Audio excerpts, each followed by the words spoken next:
In the face of the growing horror in the Middle East, we are acting to keep alive the possibility of peace and a two-state solution.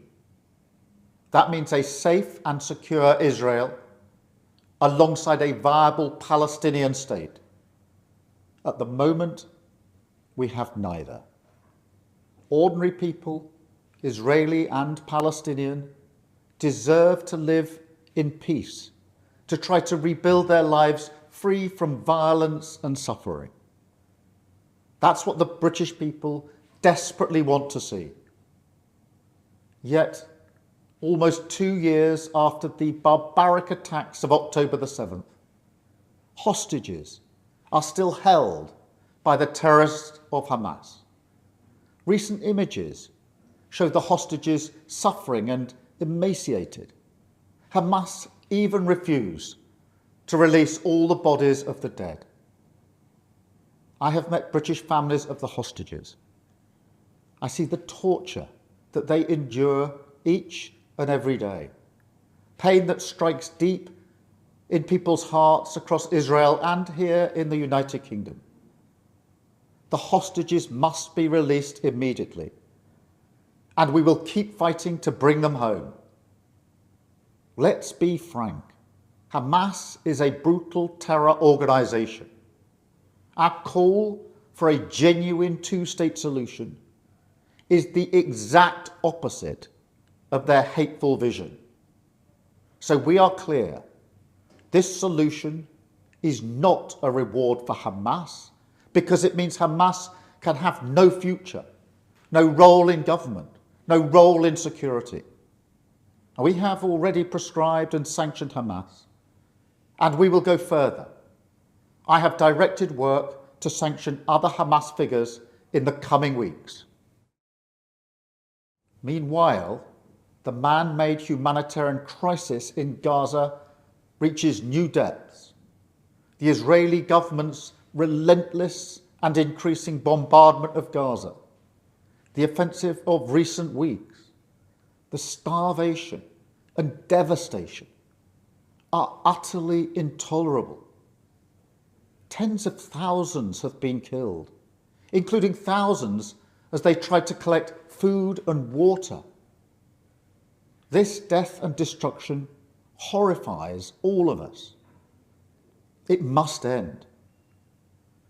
We have evacuated the first group of sick and injured children to the United Kingdom to be treated by the NHS, and we continue to increase our humanitarian support.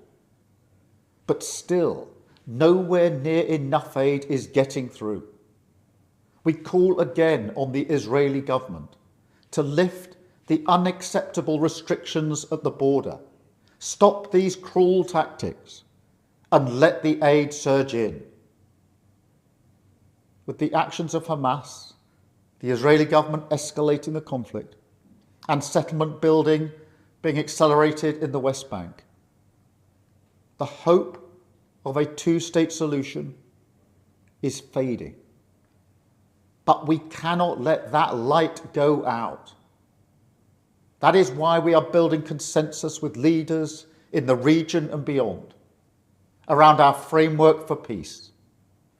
This is a practical plan to bring people together behind a common vision and a series of steps, including the reform of the Palestinian Authority, that takes us from a ceasefire in Gaza to negotiations on a two-state solution. We will keep driving this forward. As part of this effort, I set out in July the terms upon which we would act in line with our manifesto to recognise Palestinian statehood. That moment has now arrived. So today, to revive the hope of peace and a two-state solution, I state clearly, as Prime Minister of this great country, that the United Kingdom formally recognises the state of Palestine. We recognised the state of Israel more than 75 years ago as a homeland for the Jewish people. Today, we join over 150 countries who recognise a Palestinian state also. A pledge to the Palestinian and Israeli people that there can be a better future. I know the strength of feeling that this conflict provokes. We have seen it on our streets, in our schools, in conversations we've had with friends and family. It has created division. Some have used it to stoke hatred and fear, but that solves nothing.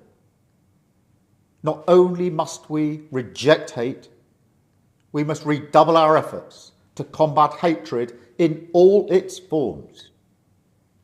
We must channel our efforts, united together in hope, behind the peaceful future that we want to see.